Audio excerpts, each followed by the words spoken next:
Being specially invited to please help me welcome the Prime Minister of St. Kitts and Nevis to the podium to deliver his opening remarks, after which he will take once again update us all on matters of national interest. Please help me welcome the Prime Minister of St. Kitts and Nevis to the podium to deliver his opening remarks, after which he will take your questions.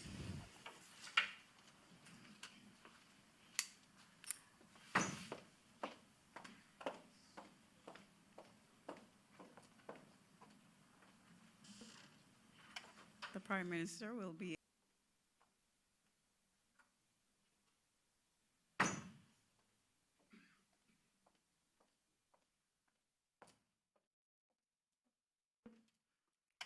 Prime Minister will be in shortly.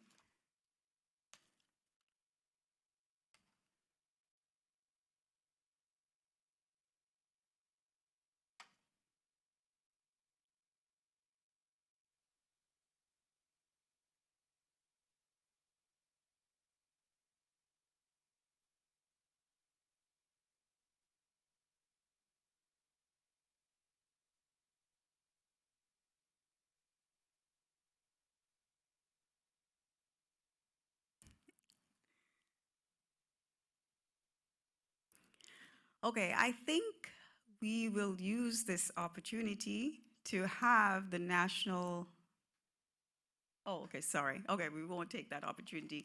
Please help me welcome the Honorable Prime Minister of St. Kitts and Nevis to the podium. Thank you very much. Good morning. Let me welcome all to this, the monthly press conference, the Prime Minister, and to thank the Cabinet colleagues who are here, our Deputy Prime Minister, Minister of Tourism, Minister of Health, Minister of Foreign Affairs, and Minister of Environment. But the wearing of masks is not always easy. I want also to recognize our Minister of Labor and Trade, and our Minister of Education, His Excellencies Ambassador Ian Patridge-Liebert, His Excellency Mr. Michael Powell, and all the senior officials who are here. And also, we want to acknowledge the presence of the Honorable Deputy Speaker of the Parliament. Over the last 6 months, March to September, our country, like the rest of the world, has been dealing with the twin crises of the coronavirus pandemic and the deep economic contraction that it precipitated around the world. Our very positive growth trajectory in the first quarter of 2020 was interrupted with the announcement of COVID-19 on around the 25th of March 2020. Unfortunately for us, our early strong actions in closing our borders, denying entry to our ports, and the practicing of health protocols allowed us to contain the spread of the virus. As we speak today, St. Kitts and Nevis with 19 cases of COVID-19 infections, of which 17 have fully recovered, has one of the lowest numbers of COVID-19 cases in the world. We are considered a very low-risk travel destination. Our careful management of the COVID-19 pandemic allowed us to gradually reopen all sectors of our economy, from agriculture to manufacturing, with very satisfactory results.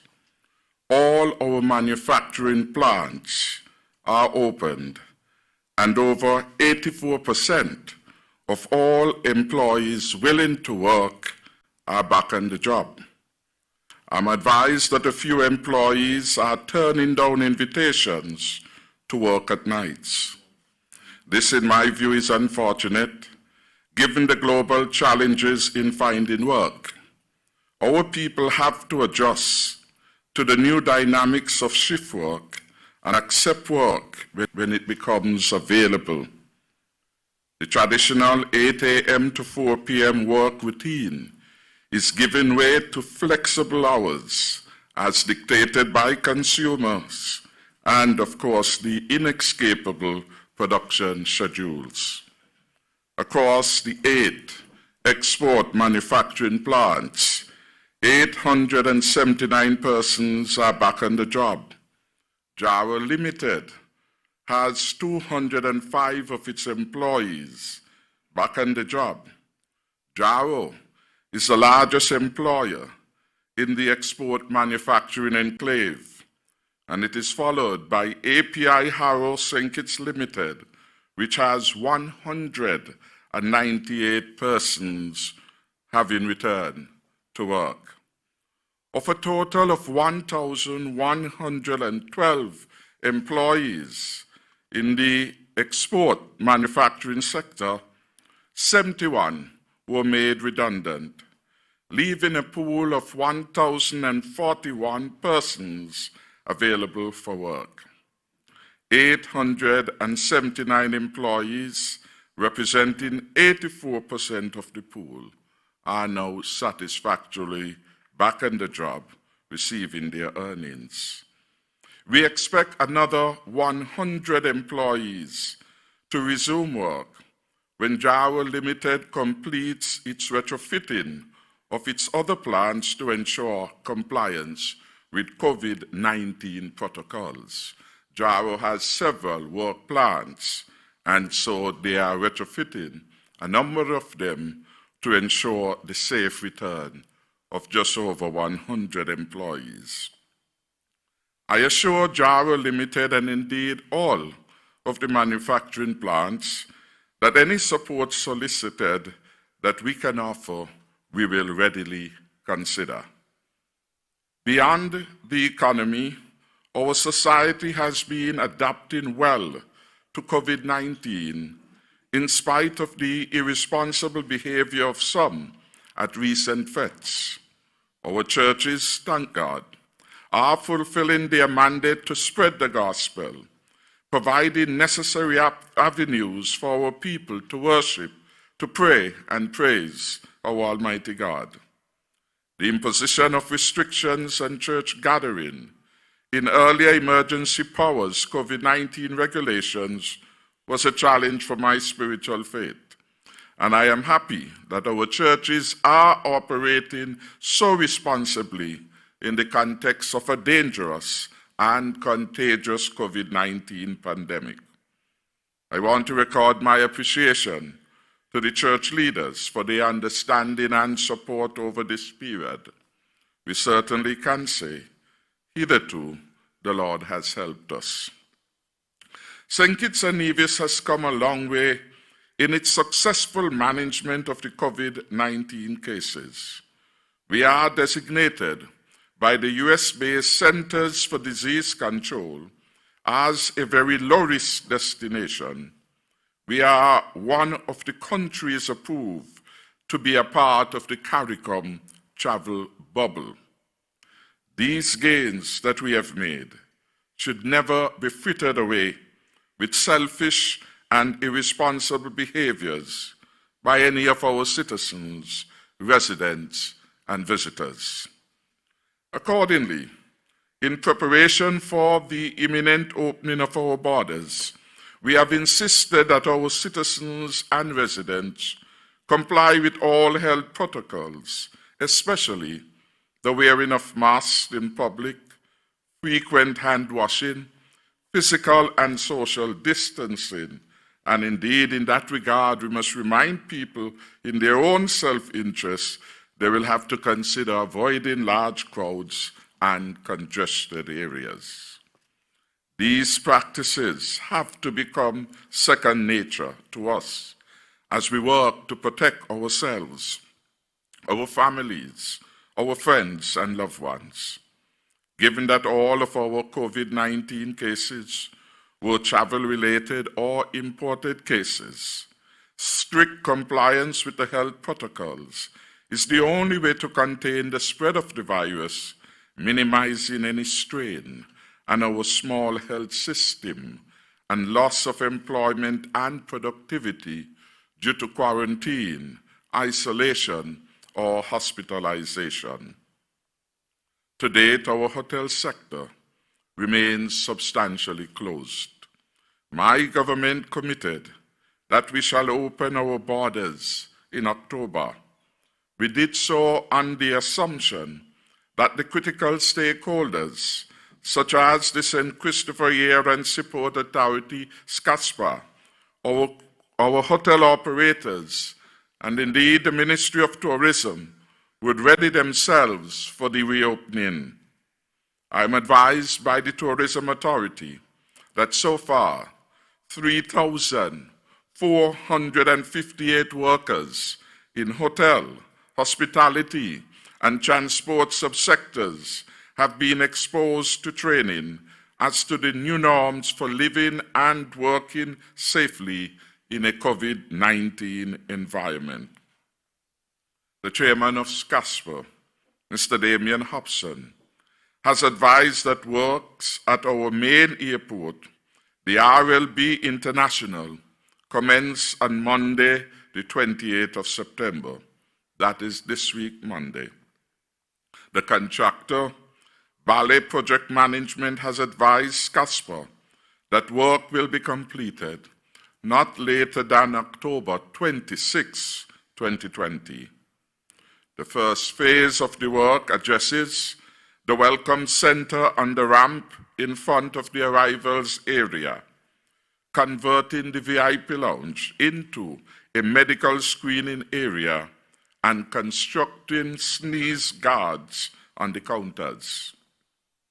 I have consulted with our health experts, and they have been working with SCASPA on plans to retrofit our airport for passenger movement in a manner that minimizes risks of COVID-19 infection by our frontline workers at the airport, including our immigration officers, customs officers, and taxi operators.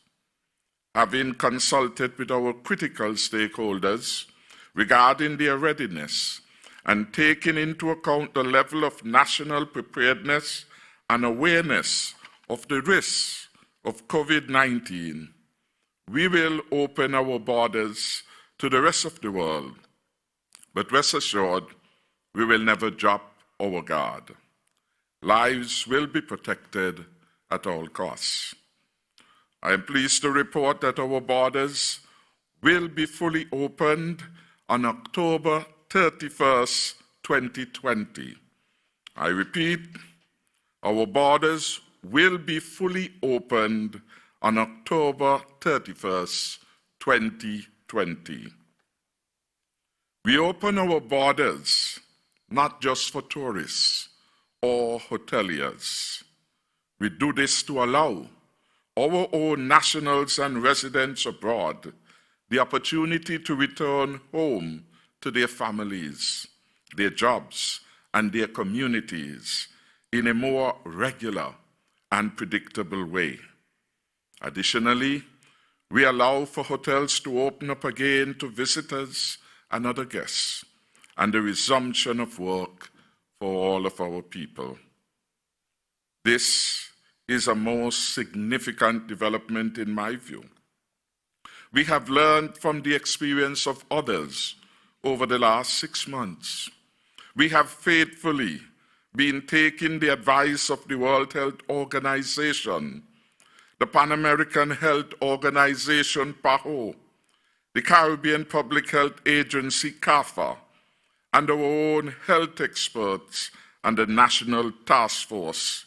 The advice from all of these bodies, entities, we have given faithful consideration to in arriving at the decision regarding the opening.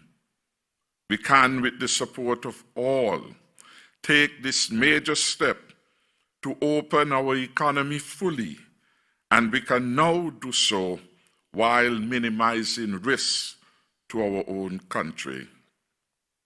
Let me take a brief look at the impact of COVID-19 on our economy so far and our people in particular.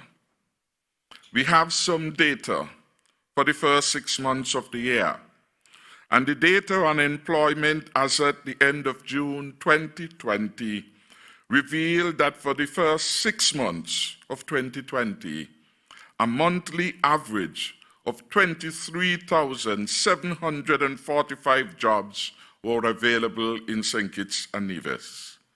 This compares to 23,909 jobs available during the same 6-month period of 2019. This reflects over that 6-month period a net decline of 164 jobs for the first half of 2020 compared to 2019. That, of course, will be formal employment, people who would have been registered with Social Security. The relatively strong employment figure up to this time is due to the fact that Four Seasons, up to June, retained the majority of its workers on its payroll.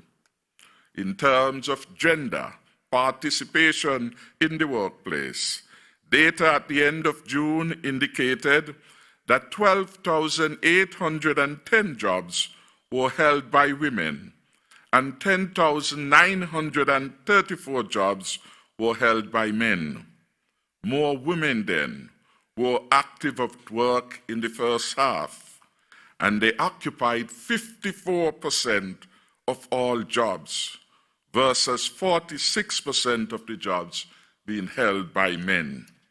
Women seem to be more industrious or more observant and involved in the formal reporting economy. By June, employment was up by 8% in the manufacturing sector and public administration and defense.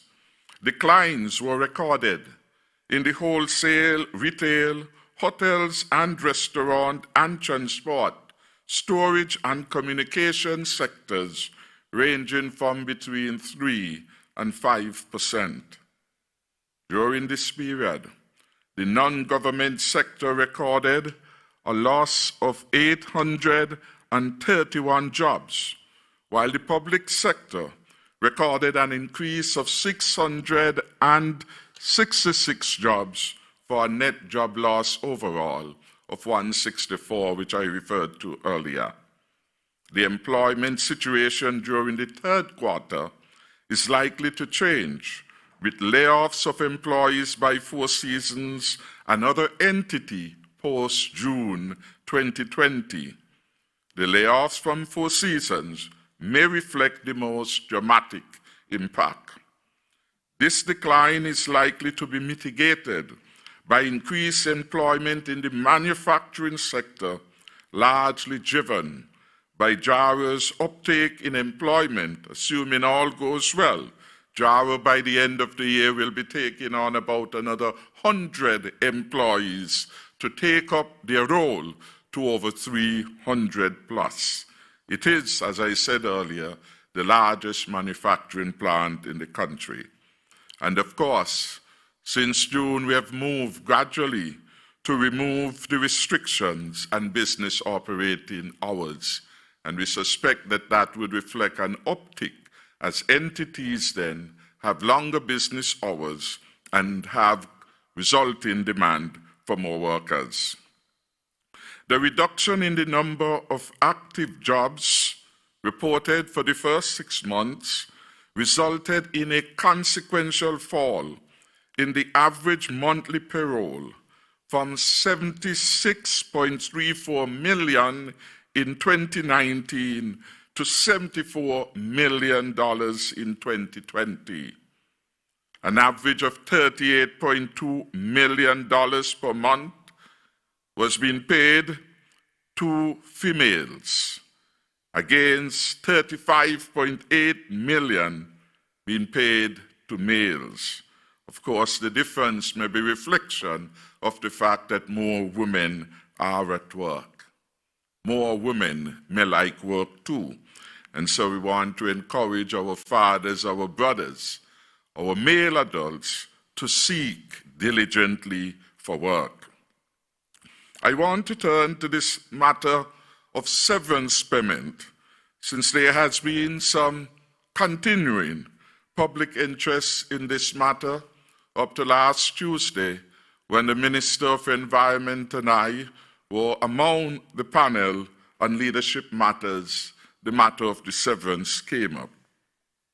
Our Team Unity government, I should report, inherited a severance fund which had been in the red and had hundreds of former employees dissatisfied with the lengthy delays in receiving payments. And when I say in the red, I should say that that means there was no money in the fund. We have been addressing these issues in a careful manner so as not to further hemorrhage the severance fund. Additionally, to correct errors and the neglect of the former administration, my government has procured the services of an actuary to make determinations on how the financial viability of the fund can be sustained to protect employees in the future. We await that study and subsequent discussion by the tripartite committee and the cabinet on the matter. The unsustainability of the present legislative mechanisms for the management of our severance fund has been further magnified by the COVID-19 layoffs. As of the 22nd of September 2020, the Department of Labor records 1,800 claims for severance, 1,800 as at the 22nd of September. It has been working assiduously during the work week and overtime on weekends and on public holidays to process these claims in preparation for payment. And I want to record the Cabinet's appreciation for their industry and diligence and sensitivity to the fact that everyone is anxious for their payment. I want to commend Minister Phipps for presiding over this particular aspect and indeed all aspects of labor relations. I am advised that 425 claims have been processed to date. The value of these claims is put at the sum of $7.3 million, substantial bit of money. The federal government has financed the burden of severance payment as the fund is insolvent. The burden then lies with the National Treasury. Accordingly, the federal government has injected EC $11.1 million. I repeat, so far, the Ministry of Finance has injected $11.1 million to cover the cost of COVID-related redundancies and long service payments in the islands of St. Kitts and Nevis. In keeping with our commitment to the stronger and safer future and the Protection of Employment Act will be revisited to address several matters, including the sustainability of the severance fund, eliminating abuses, rationalizations of payouts, and recalibration of the severance fund in the context of emergencies and pandemics. The fund never envisaged that we will have a situation where basically all of the country could be shut for a prolonged period. No one had envisaged that all of our hotels may be called upon to be closed for an extended period. So in the context of that lived reality now, we now have to bring legislative enactments to make the fund more resilient to repeat of these future shocks to the system. The Minister of Labour has advised that we are anxiously awaiting input from the other participants on the National Tripartite Committee. Specifically, we are awaiting the input of the Chamber of Industry and Commerce and the workers' representatives and the Tripartite Committee that has been set up to deal with a number of issues with respect to industrial and commercial life, and particularly matters involving workers. So there is where we are at with the fund. Turning to Parliament, at our Cabinet meeting last Monday, we determined the legislative agenda for October, and we shall bring a number of bills to the Parliament addressing a range of issues relating to qualifications for voting, revisiting the residency period for citizenship, international cooperation and matters of taxation, among other things. Following our general practice, after the first reading, some of these bills will be available for public discussion and input before their third and final reading in the Parliament. Our Parliament will meet sometime during the next 2 weeks or thereabout. I can confirm that 2 permanent secretaries have been assigned to facilitate the government's execution of its policies. Mrs. Shirley-Ann Pemberton has been transferred from the Ministry of Post and Urban Development to the new Ministry of Entertainment, Entrepreneurship and Talent Development. And Ms. Valencia Sider has been transferred to act as Permanent Secretary in the Ministry of Sports and Culture. I want to turn attention now to the ECCB-approved moratorium to financial institutions. We commend the decision of the Eastern Caribbean Central Bank and the Eastern Caribbean Currency Union Bankers Association to extend the 6 months moratorium on the repayment of loans, both principal and interest, which ended yesterday, the 30th of September. The extension now goes on for a further 12-month period that is starting today, October 1st. And that extension of the moratorium to customers will be based on assessment of their financial condition by their respective commercial banks. In the first 6 months, you ask, and you would have been given almost as a matter of formality.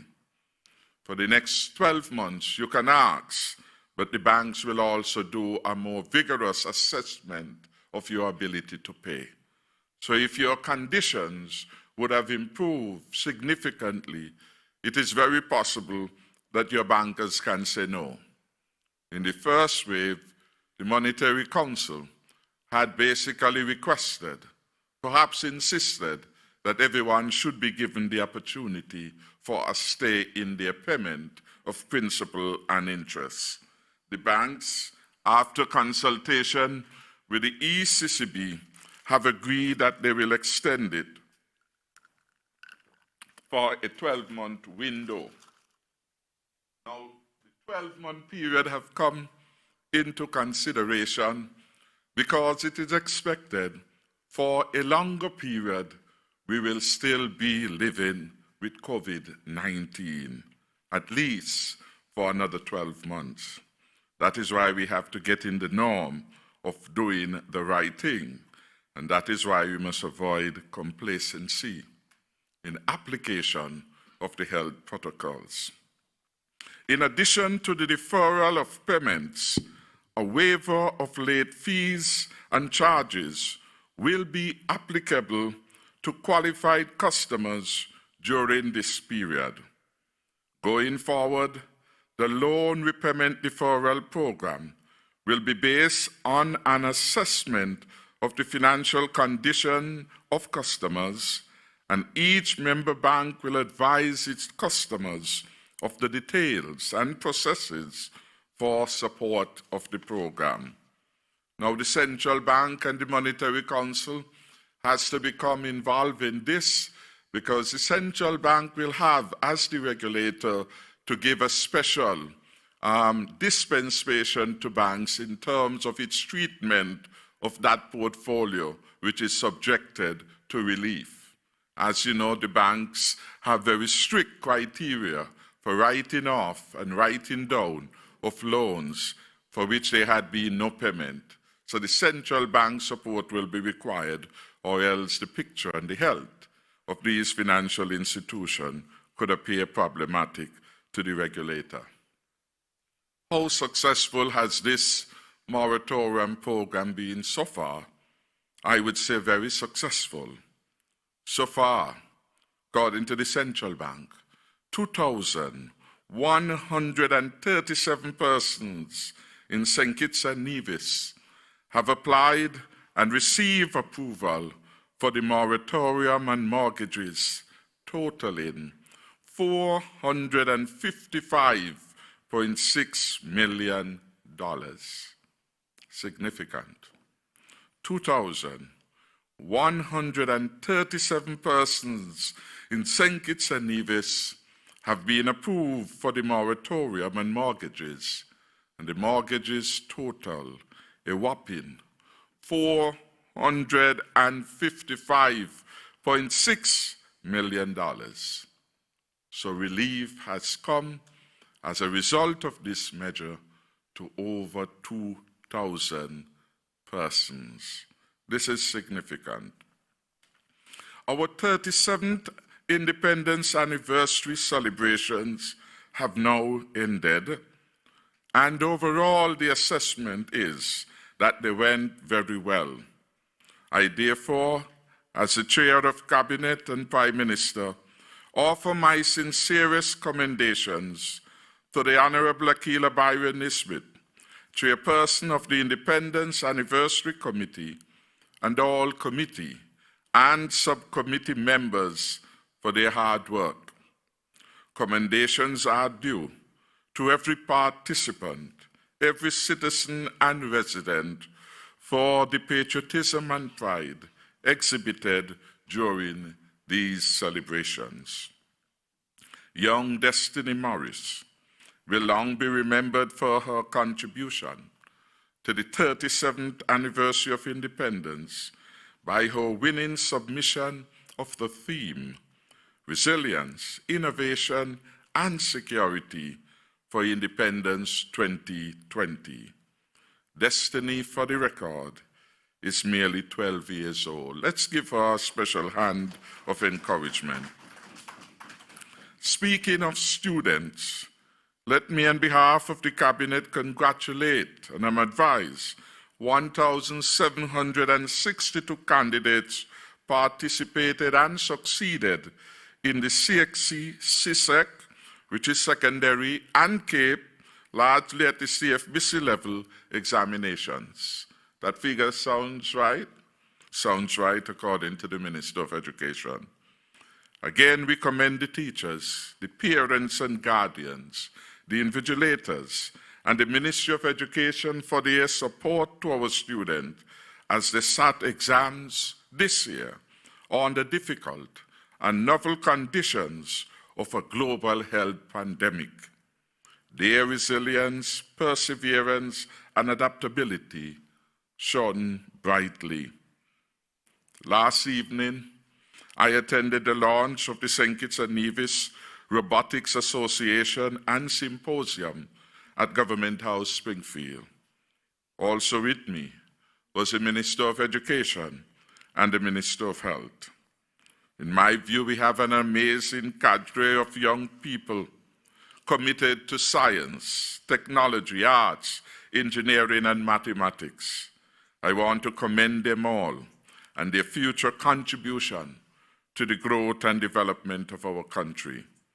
Our significant investments in education and ICT is, in fact, paying dividends.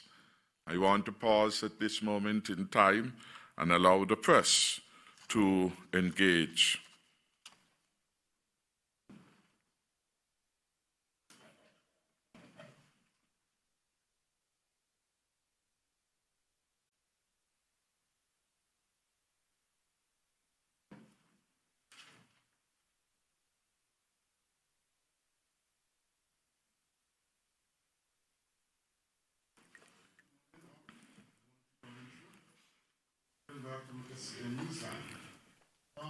Two questions. First, there has been some talk that the government has reached a point due to the COVID-19 pandemic impact on the economy, where wages and salaries of the public sector will be adjusted downward. Is this being considered, and how is the government coping in general with the reduced revenue? Secondly, how well are customs and immigration prepared for the reopening of the borders, and what should incoming passengers expect at these 2 points? Those two questions for the time being.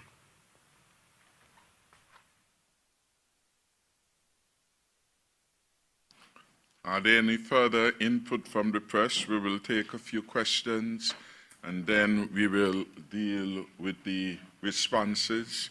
I would want, on the question of the preparation at the border, I'm not sure if Mrs. Hughes, our Chief Immigration Officer, is here, but the CMO is, so we can have both of them to speak somewhat with respect to the expectations on that particular matter at the appropriate time. Good morning, Jason. Sorry, and I will have also Ms. Brown speak to the general preparation from the vantage point of the hotel sector to complete the conversation about preparation for the opening which Mr. Bart posed. Good morning, Jason Davis from ZIZ Broadcasting Corporation. This is again a follow-up on the topic of the reopening of the borders. Countries around the world, particularly our primary markets, are still hotspots for COVID-19. So are we going to be completely opening to all of our primary markets, or are we starting with the regional market? How exactly are we going to be allowing visitors all at once, or is it a phased approach? Secondly, regarding our primary markets, I don't know if the CEO of the Tourism Authority can answer. Are people willing to travel? Sorry, say that again. Regarding our primary markets. You could move the mouse. Okay. Regarding our primary markets. Yes. Maybe the CEO of the Tourism Authority can answer. Are people willing to travel? I don't know if any research has been conducted amongst the marketing agencies out there. Thank you. Any other question in this first round?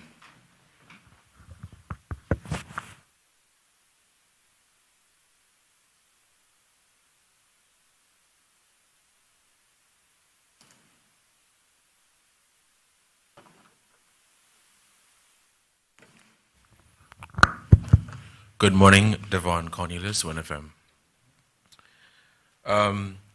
Some time back, a travel bubble was announced in the region. However, St. Kitts and Nevis has not announced a date as to when they would participate in the travel bubble. However, you did mention this morning that the borders will be open on October 31st. My question for you is, how would St. Kitts and Nevis participate in this travel bubble, and what are some of the measures that the government will put in place? Also, in your capacity as the Minister of National Security, would you be able to provide an update on the investigation about the robbery at Frigate Bay, which took place some time back, where 4 suspects were caught and the 5th one on the run? Would the police release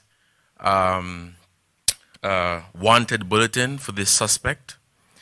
Additionally, a customs officer died recently at the Customs Department. Was it self-inflicted, or is there an investigation happening, whether it's a homicide or not? Could you give an update? Also, Is the CBI still operational, and is government revenue from the CBI going into the consolidated fund, and what are some of the options being offered to clients? Thank you.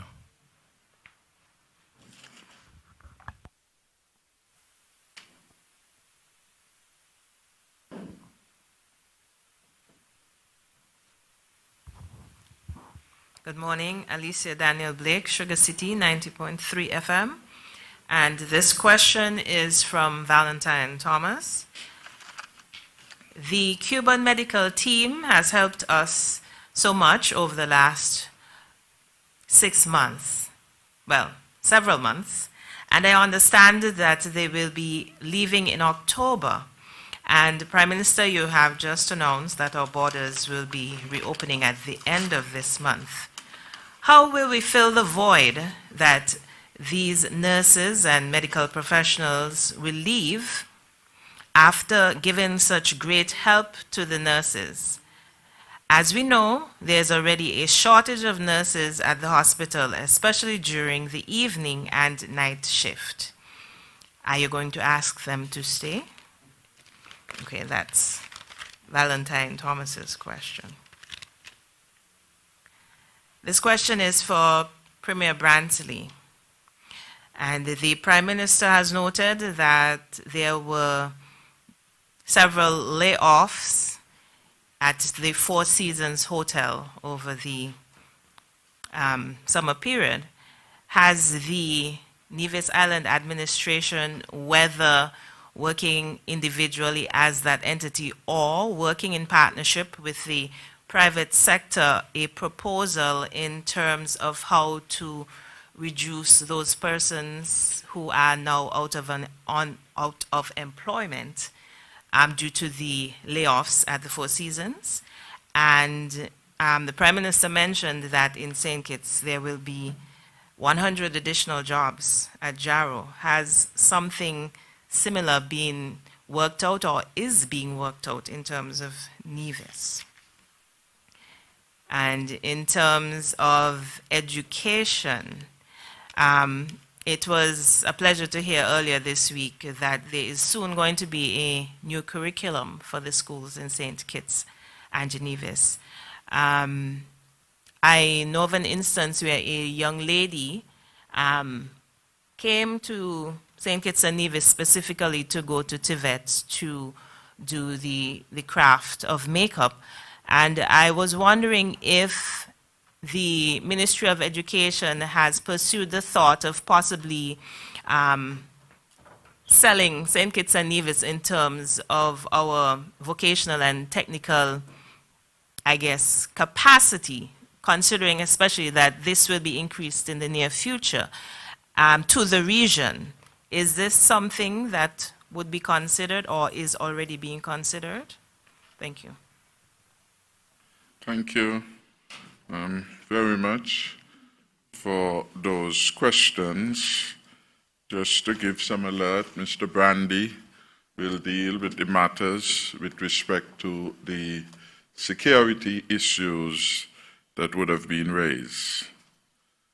With respect to Mr. Bart and the issue of wages and salaries being adjusted downwards, we want to make it very clear. There has been no such discussion nor contemplation at this time. So anything to that, as of today, would be fake news. The government has, prior to COVID-19, managed the country in such a way that we were able, as it were, to set aside something for the proverbial rainy day, which has now come. For sure, it has been a prolonged period of hardships, but as at this time, the government has not contemplated any reduction in wages nor salaries of those employed in the government sector. No discussion has taken place within the government with respect to that matter. We certainly are aware, and the idea may have come, because other governments have made that claim. Other governments have said that they would not be able to pay their usual salaries and wages, that they have contemplated a reduction, that they have contemplated a part of a pay-as-you package where some of their salaries would be in cash and some would be with the issuance of certain instruments of the government, for example, treasury bills. That is, we pay you later at the end of some defined period. Thankfully, we have managed the country relatively well. And at this point in time, there is no such consideration. In terms of the matter of the hotspots, the CMO will come to address that. But I would want to say that in terms of market, we have basically looked at visitors from two categories. One, those who are within the CARICOM bubble of which we are a part. That is, destinations which are considered very low risk. Within the context of CARICOM, it is largely Barbados plus a few other CARICOM member states that are part of that bubble. So, for example, Jamaica is not now part of the bubble. CARFA and the health experts have established a criterion for classification for membership within the bubble. When the CMO comes, you may want to address that. But for you to be part of the bubble, and the bubble membership of the bubble can change day by day, depending on the COVID-19 situation, evolution in member states. The principal criterion, as I understand it, is that you are part of the bubble if you have, as it were, a very low risk. That is, over a period of 14 days, 14-day window, which is the general period of sensitivity with respect to signs or the discovery of COVID-19, the member state must have fewer than 20 COVID cases per 100,000. Fewer than 20 cases per 100,000 of the population over the last 14 days. So they are looking really at change in the number of COVID infections, positive cases from day to day. Change, not in total.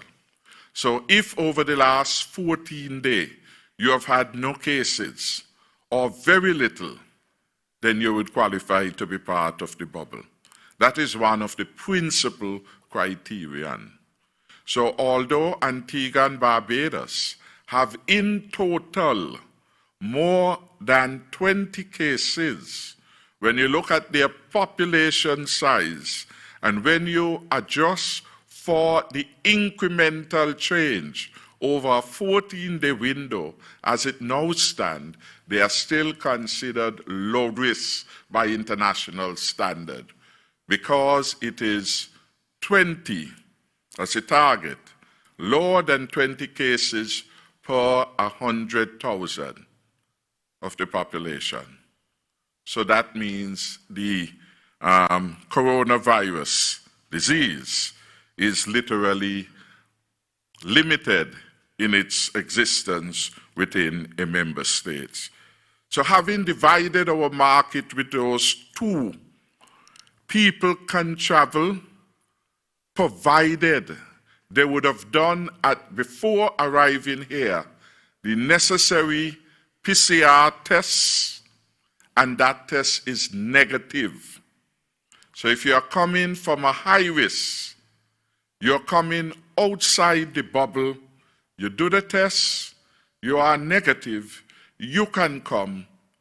But when you come here, what will change will be your ability to integrate into the society.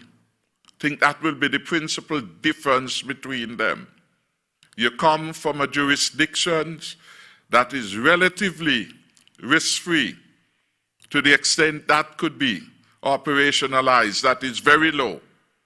You have a negative test in relation to COVID-19. You are allowed to participate in the economy, whereas those who are coming from high risk would have limited engagement. And the limited engagement may mean that you are in quarantine for a specific period of time, and you will not be able to move beyond the hotels. Now, some hotel properties already have been pre-approved for this purpose. That is, they have met the health standards, and to the extent that they are, and to the extent that we can rely upon the reliable reporting, then guests will be able to come. They will be able to enjoy the services at the hotel, but we will not find them at the Strip, and we will not find them at other places. In other words, we are trying to insulate the population to the extent possible from contracting the COVID-19 virus. The Chief Medical Officer has been in discussions with hoteliers. The conversations continue today, I suspect next week, and they will continue as long as is necessary. Some of them have already submitted their own protocols indicating that they can live with certain arrangements that have been put forward, some of which the Chief Medical Officer will touch on just in brief, indicating the essential elements with respect to the market access. But when we say we are open to all. We should bear in mind, and I want to make this point as a layman, the Chief Medical Officer coming after me can correct me otherwise, add, subtract, or just discount it. But the science with respect to COVID-19 is still evolving. When we started, there was a certain understanding. As the COVID-19 spread in different waves, a second spike, a third spike, there are new understandings that are coming to the fore, and this new understanding is guiding how people react. We have been able, for example, as a result of this, to have scientific data regarding how vulnerable those who are over 60, who in the beginning were thought to be a very vulnerable category, how many of those have died the world over. When we started at the very beginning, we were advised that those who are children of a certain age were least likely to be infected. Yet in some jurisdictions, we have seen some of these initial statements being turned upside down and some of them being acted out. It is in the context of that it's still somewhat an evolving situation which may change from day to day. And so our systems and our protocols have to respond to that particular matter. Cornelius raised the issue of the travel bubble. When will we participate? And he answered, and he gave the right answer. As soon as we are open, we will participate in the travel bubble. And in terms of the measures to be put in place, the Chief Medical Officer is better put to give a brief understanding of the general thrust of these, which is essentially, how do you open up and make sure that we don't end up with a lot more cases?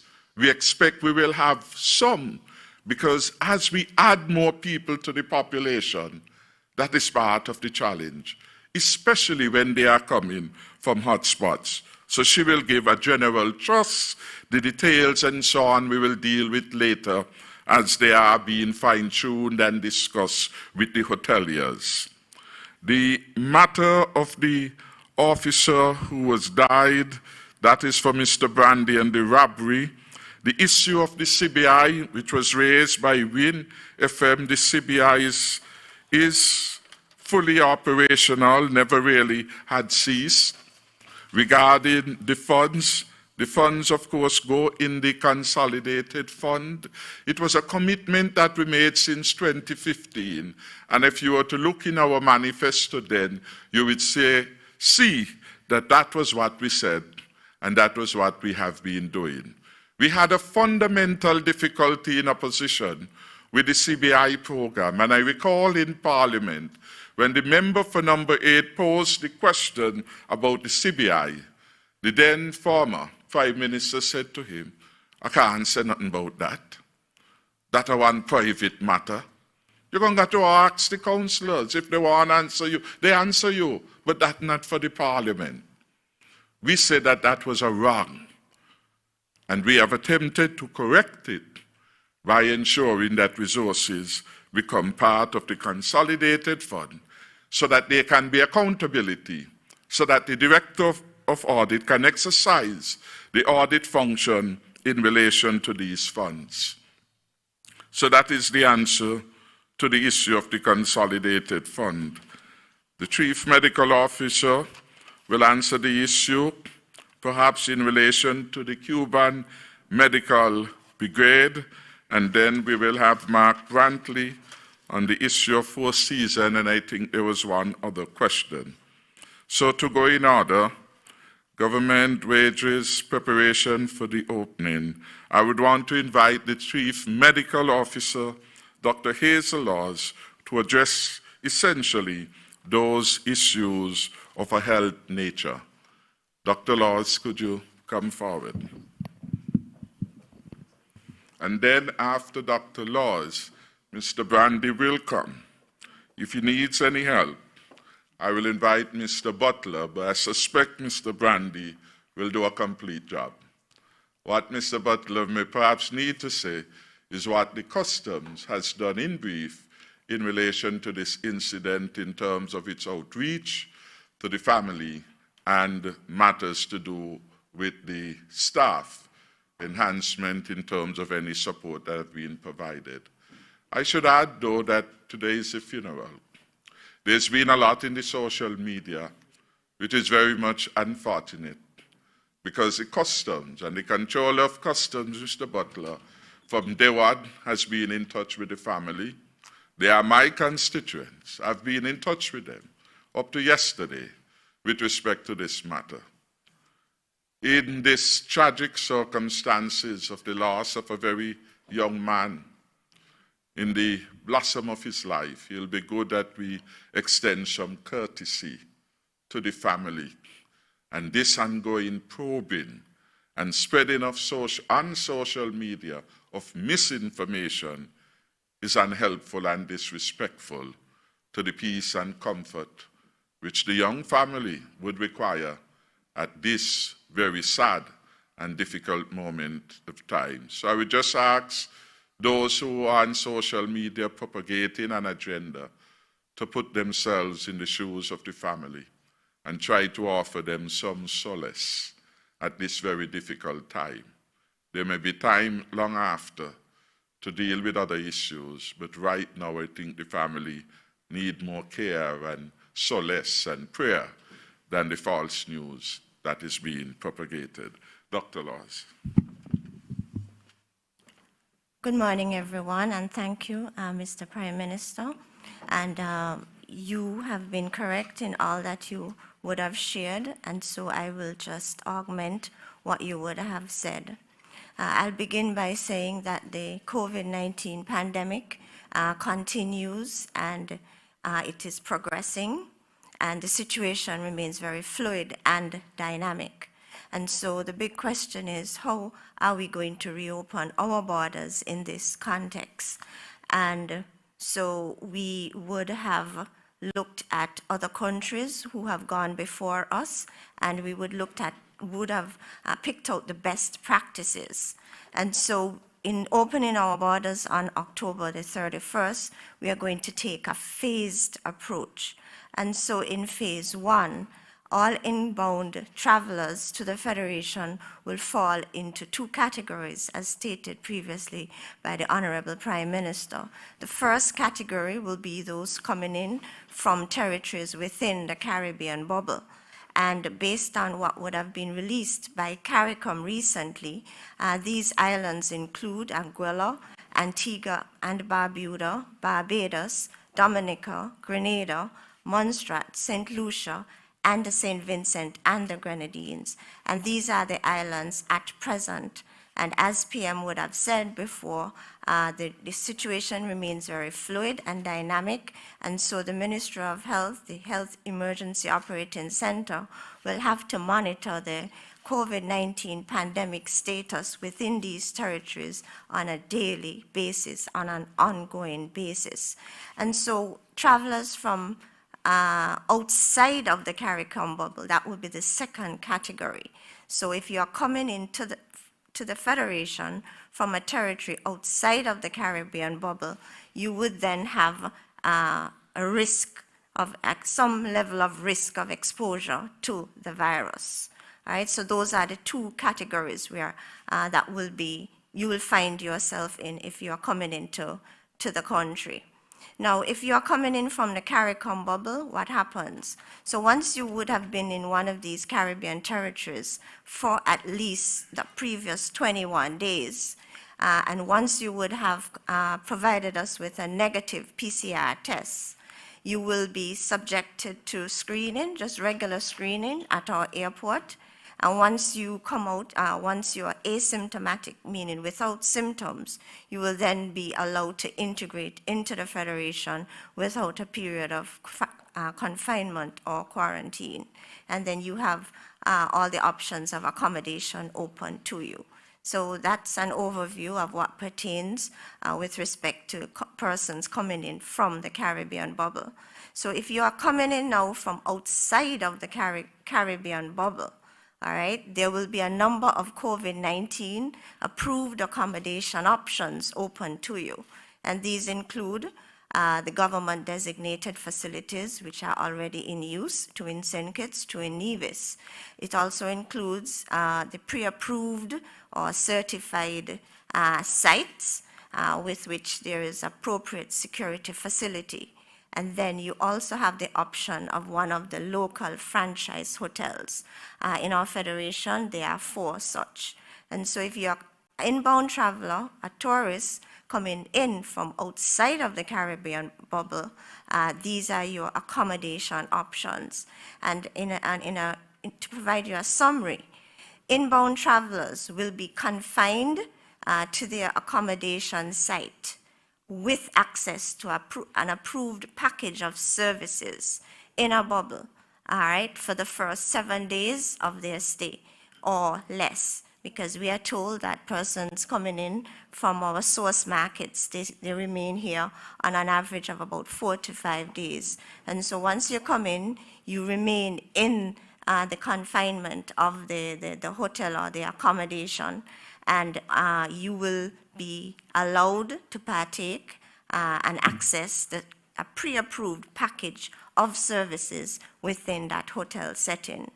Now, if your duration of stay is over 7 days, you will be subjected to serial testing, and so on day 7 you will be tested, and if your RT-PCR test comes back as negative, and if your stay is longer than 7 days, you can also have access to a selective menu of excursions and tourist destinations, and you can access that by going to the tour desk and making an appointment from the selective menu of excursions and tourist destination sites within the island. So that provides you an overview as to the approach to persons coming into the Federation from hotspots.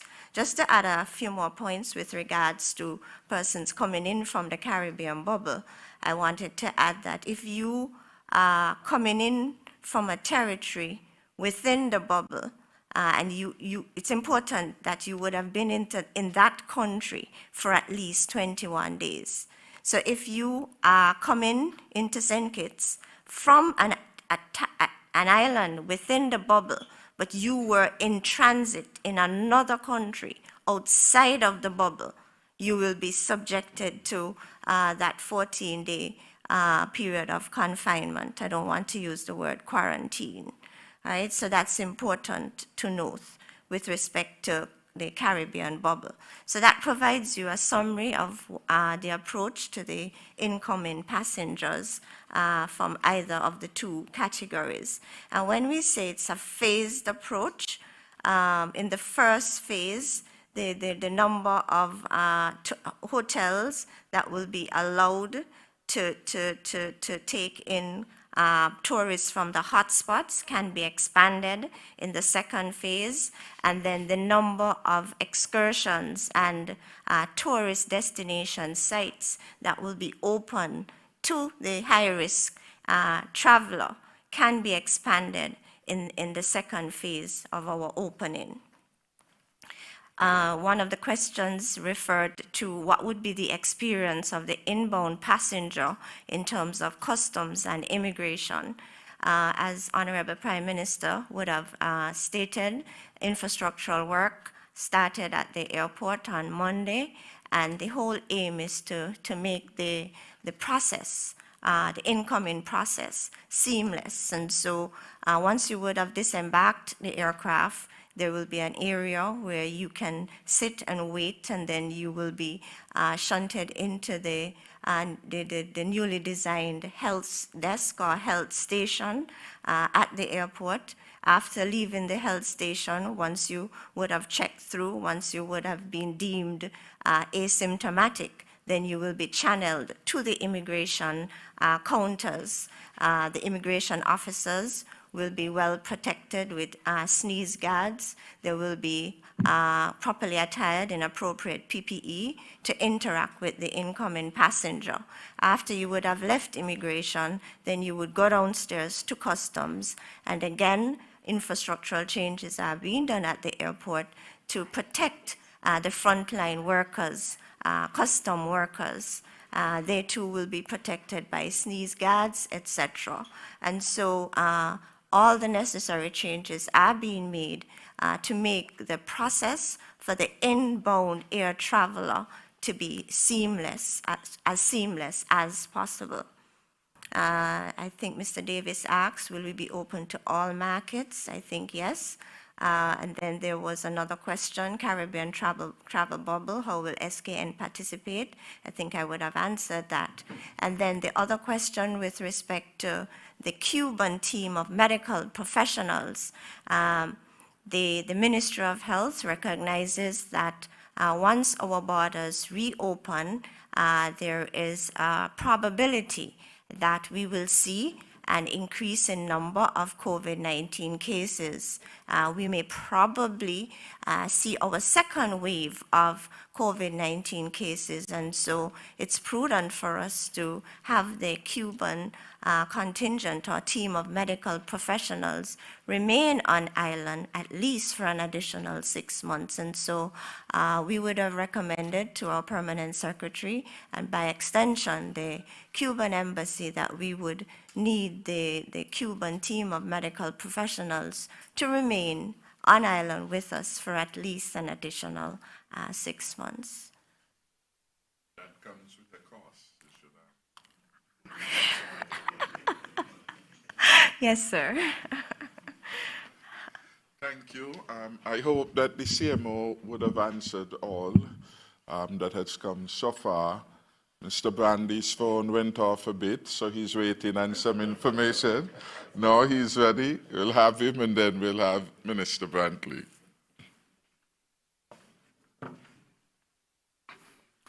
Yes, good morning all. Concerning the question of the incident at customs, police are still carrying out investigation. As of Monday, the postmortem, the autopsy, was done by our resident pathologist, and the information was provided to the police. We are still waiting some items, the results on some items that were sent overseas for forensic analysis. Until such time, we're not in a position to make a decision on that matter. Concerning the robbery at Frigate Bay, I am pleased to announce that 4 persons have been charged for various accounts: armed robbery, attempted armed robbery, kidnapping, and possession of various firearms. Concerning the 5th person, we are not in a position to release a bulletin on that 5th person as yet. We are still conducting the investigation into that matter.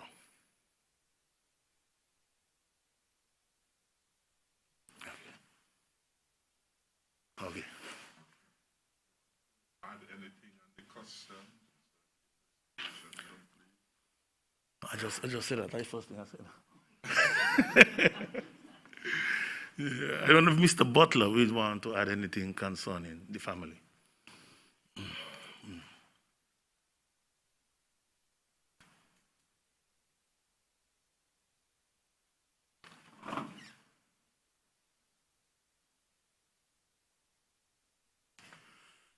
Good morning once again.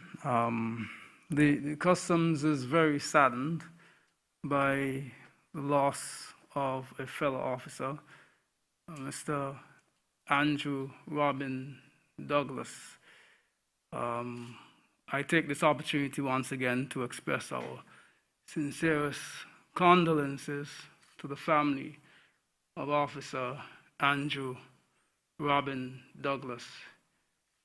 We have been in constant contact with the family since the event took place.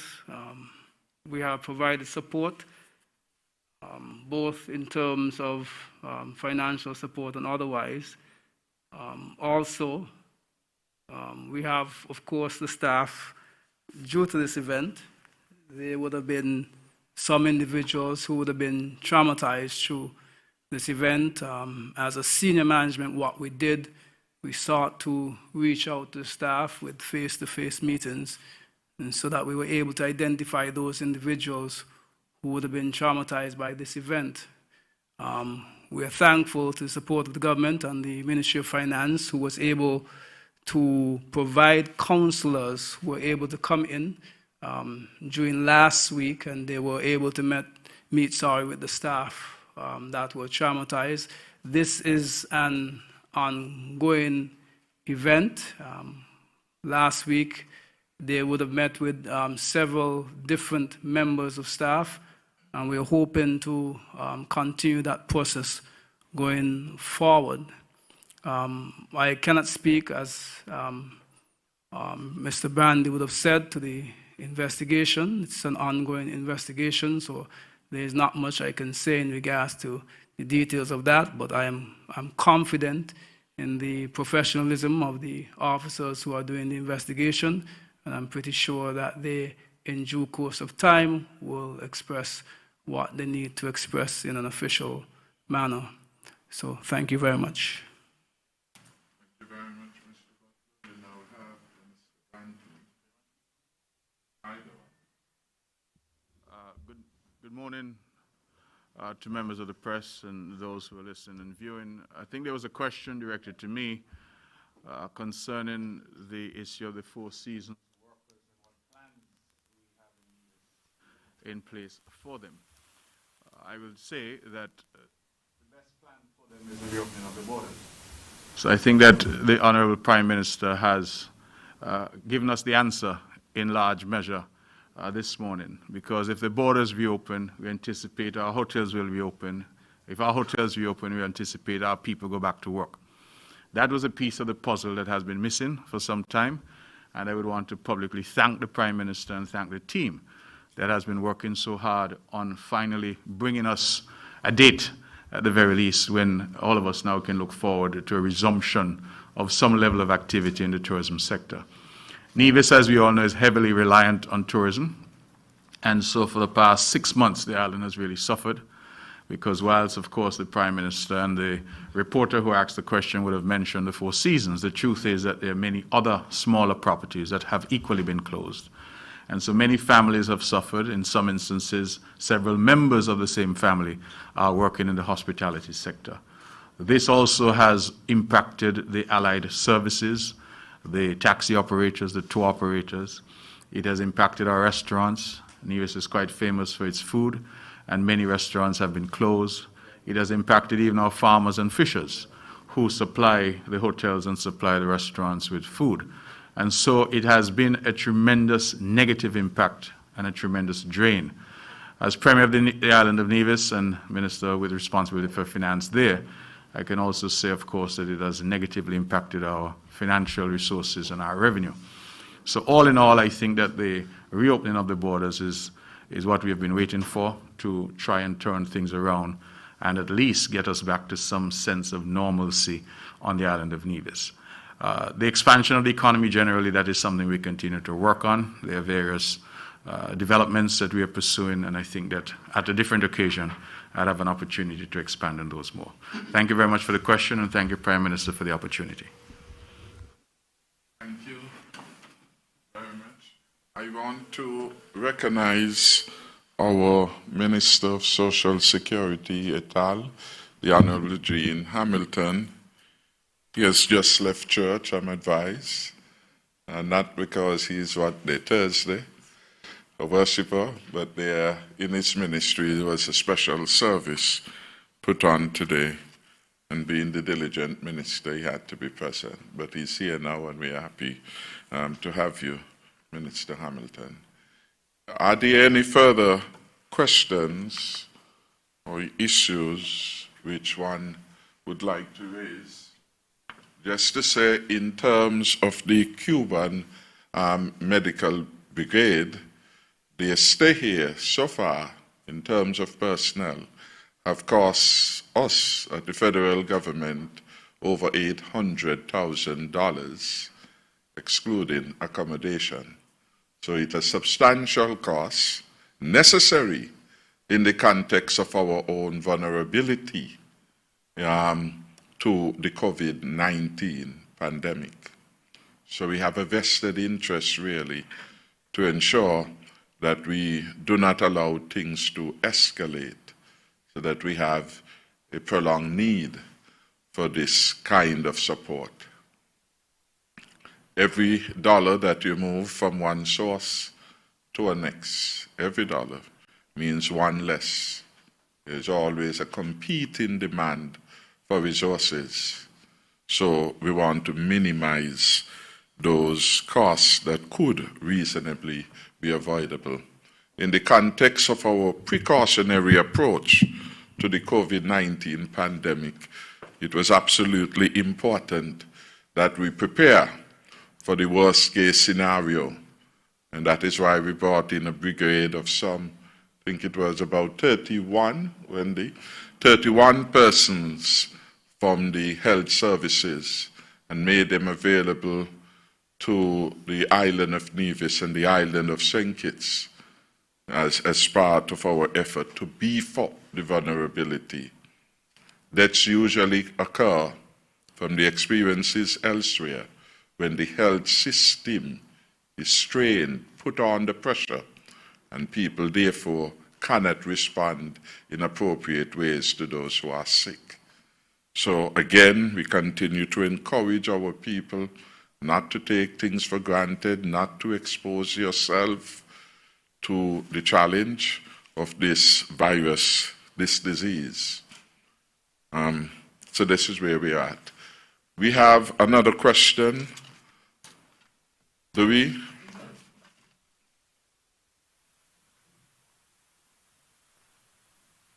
Alicia Daniel Blake, Sugar City once again. A reminder about the tech VOC question for Minister Powell in terms of, is there any thought of investigating marketing our tech VOC, for example, AVEC courses regionally? And then there's also the question that would naturally follow the reopening of our borders with LEAT being out of commission, and we're not quite certain where it's going in terms of, we know that the Prime Minister Antigua is pushing for it to remain as a regional carrier. Has anything been put in place in terms of transportation, at least within the region, that would assist in our locals traveling as well as visitors coming to the Federation? Could you repeat that last one? Is there anything in place for regional travel in terms of a carrier for residents to travel as well as for visitors to arrive in St. Kitts and Nevis from our CARICOM region? Well, within the bubble. And as our CMO said, externally as well, outside of the bubble. Yes, that's it for now. Thanks. In relation to LEAT, LEAT is still not yet operational, and I'm not aware that it will be ready just now. We hope for a pleasant surprise. In relation to the Trinidad National Airline, there are currently some existing issues which have been in the regional media. So we basically await for the determination in terms of LEAT and in terms of alternative airlines. There have been significant discussions within the region regarding alternative airlines that can satisfy our routes, and we await those determinations. I suspect that they will be coming a bit later. And once we have that information, we certainly would. As you are aware, hitherto, the majority of persons who would have come via charter, special airline arrangements, and those, of course, will continue to ply the respective routes until, and even when LEAT, there always has been an active charter service between the airlines. Until LEAT or some other designated and approved airline has been given the rights and the privilege to travel this space, we will wait to see what will develop. Just to say, in relation to the Cuban brigade, the total cost to date to the federal government has been $1.2 million we have spent to have them all here, to provide for them, etc. So it's again been a significant, necessary cost, as I said, as part of a precautionary response to that. Minister Powell, the question on TechVoc.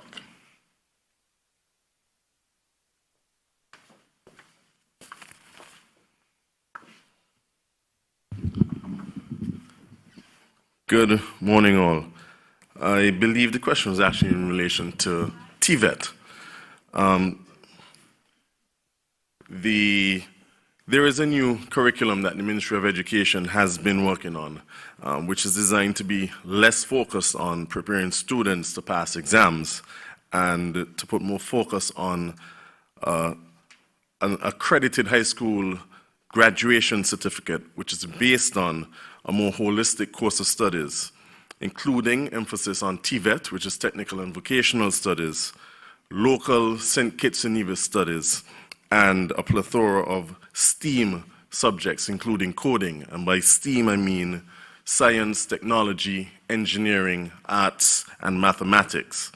The new curriculum is currently being piloted in the grades 4 and 6 across our primary schools. Now, educational tourism is nothing new to us here in St. Kitts and Nevis. We've had Ross University for some 30-odd years, as well as all of the other offshore universities that have popped up.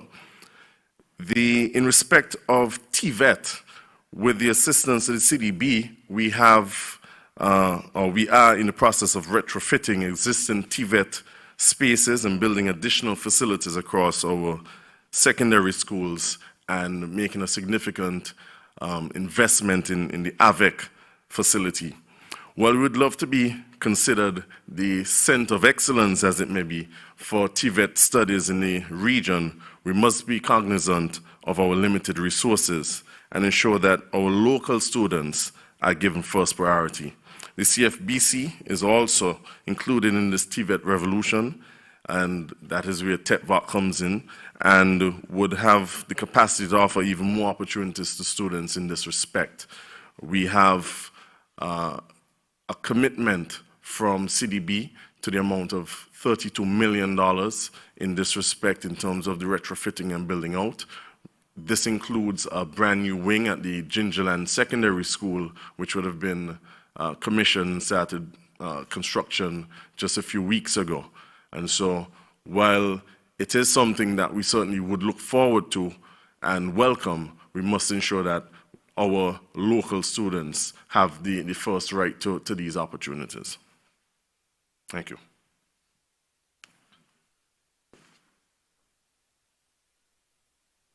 I would want to invite Raquel Brown to give an overview of the training, the orientation, etc., that have been provided to those in the sector. I had in my opening statement reported that she had advised me that over 3,000 workers in the sector had been exposed to some form of training. And so, Ms. Brown, maybe you could just give a sense of some of these different categories of persons who have been exposed to the training, etc. And then I am not sure of our Chief Immigration Officer, Ms. Merklin Hughes, would want to add anything in terms of the readiness of the immigration services and their plans for getting ready. You may want to give the country some assurance with respect to that matter. Thanks. Thank you, Prime Minister. Good morning, everyone. In relation to the tourism industry for St. Kitts and Nevis, we've embarked on a travel-approved program for the tourism and hospitality sector, but we've also had other persons within the communities take part in the training for their business. So for the travel-approved process, what it is allowing us to do is to have a system of integrity so that when we are being asked questions as it relates to the preparedness and readiness of the destination from our source market, tour operators, travel agents, airline partners, online travel agents, wholesalers, will be able to have this for each business entity, and they will have a travel approved seal. At this point, we have not issued any travel approved seals for any businesses because we have not reached into that process yet. We've just been doing training. At the point in time, we'll be doing inspections with the Ministry of Health, and we'll issue these travel approved seals for all entities. And this will go on our website, and also this information will be shared and updated on a regular basis, weekly basis, as it relates to the preparedness of our partners having the travel approved seal. The first part is training for persons within the industry, and as the Prime Minister has asked, I'm just going to give the breakdown for St. Kitts. I don't have the breakdown for Nevis, but I do know 1,500 persons have gone through the training program with the Ministry of Tourism and Nevis Tourism Authority in Nevis. For St. Kitts accommodations, we have 327 persons trained. Attractions, we have 105. Bars and restaurants, we have 399. Casinos, we have 43. Certified drivers and translators for tour operators and tour companies, we have 30. For customs, for persons specifically working at the airport at this point in time, because that's our first port of entry, we have 46. For destination management companies and wedding planners, we have 32. For immigration, for specifically the airport, that port of entry, for Christoph Harbour and also some at the port, we have 37. For SCASPA and the airport team, which includes the security staff, the retail staff, those are persons that have stores there or restaurants, food outlets, airlines and Red Cap, we have 347 trained.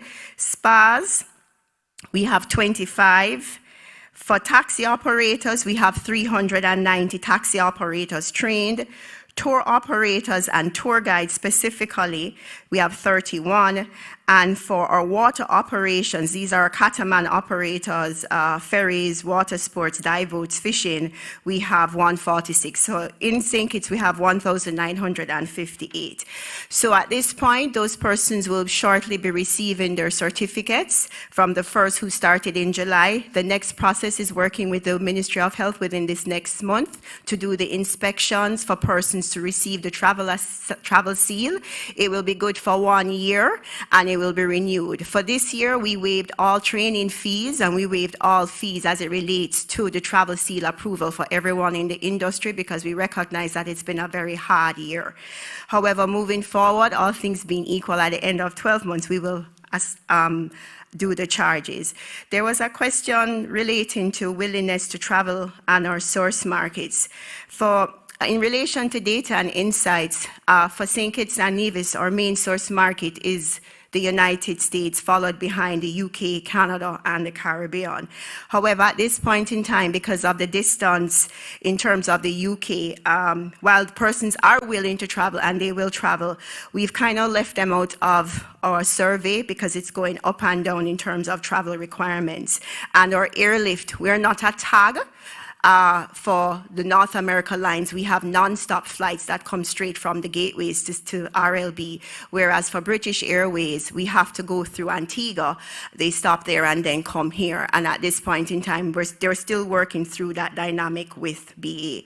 So for North Americans interested in visiting the Caribbean remains the #1 region for travel in the world. It is being deemed safe, and the Prime Minister spoke to St. Kitts and Nevis, but the Caribbean has been recognized as being handling the COVID-19 pandemic very well. And so many other destinations or source markets are looking to the Caribbean for their travel for upcoming holidays, Thanksgiving, Christmas, and moving forward.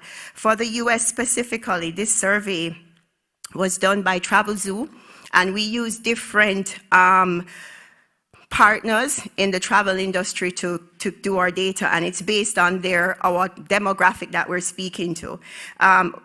For those persons who are willing to travel the Caribbean in the next 2 years, for the Caribbean, it was 46%, 24% said no, and 30% said undecided. For Canada, it was 49% yes, 19% no, 32% undecided. And this survey was done by Travel Zoo the week of August 7th to 14th, 2020, when we wanted to get a touch point as it relates to when the Prime Minister made his announcement in relation to the borders opening in October. One thing that stands out, however, in terms of the study and information for all of us to be aware of in terms of the highest indicators for consumer priority, there are two that are most important: cleanliness and flexibility. For cleanliness, in terms of, this was specifically for hotels, how the hotel overall, their rooms were clean. 86.4 strongly agree that this is going to be important for their stay, which means the protocols that we have to ensure that once we work with Ministry of Health and we get them out, not only do we have protocols, but our stakeholders are adhering to them. And please don't think it's only on the hotelier's only priority to do this. It's the whole destination that will have to do this.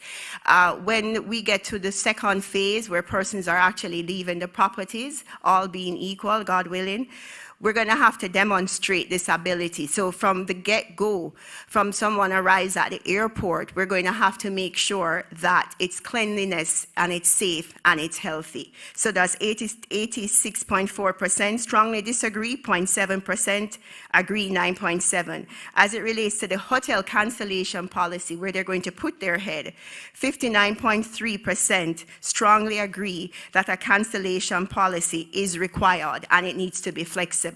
So we've seen for the hotel industry, especially for St. Kitts and Nevis, the hoteliers have had a flexibility or a cancellation policy that has been flexible of up to 3 days. And that allows persons to change with very limited penalties.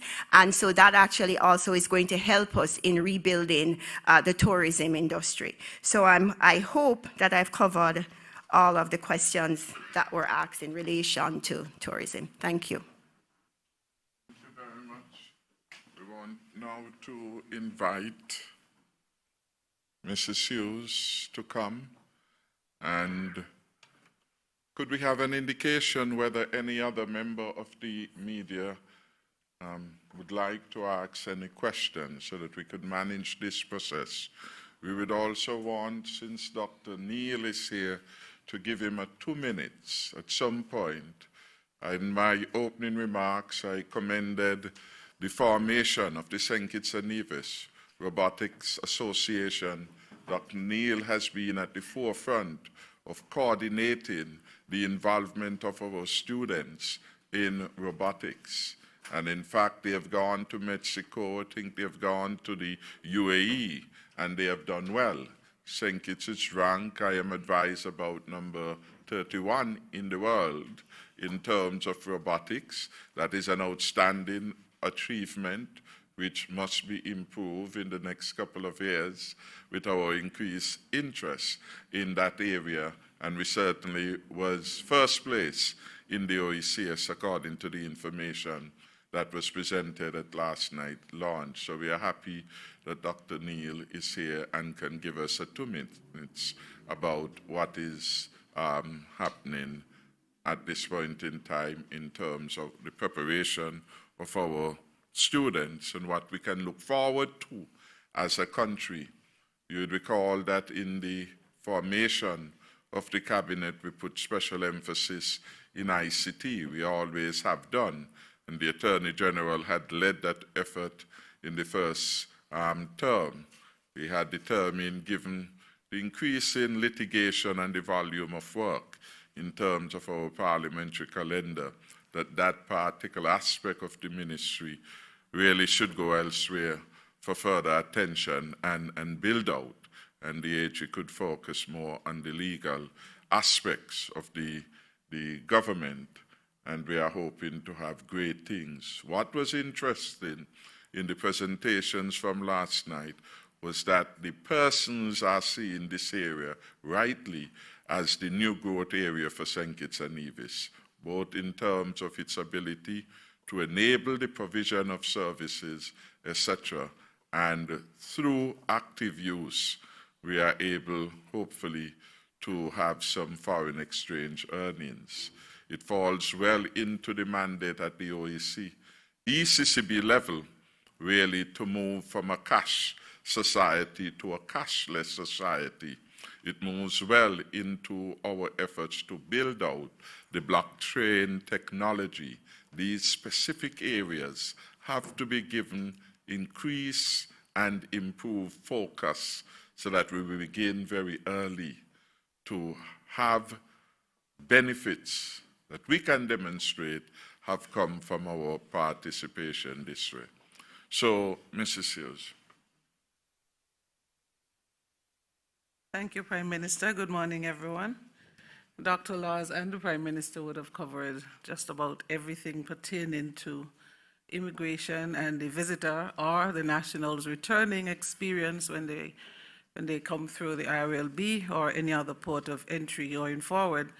I have the exciting thing that I would want to speak about, though, is the online ED card that is being introduced by Impacts, CARICOM Impacts, and the OECS Commission that should be coming on stream, hopefully at the opening of the borders. If not, St. Kitts and Nevis was the ICT government, e-government ICT consultant, Miss Blanchett, and my supervisor, Mr. Sheldon Jeffers, have been working tirelessly to modify the version that we were sent, the Barbados version of the online ED card, where passengers before, I think it would be 72 hours before they come to any of the destinations that will be involved in the project, will fill out that form, that information.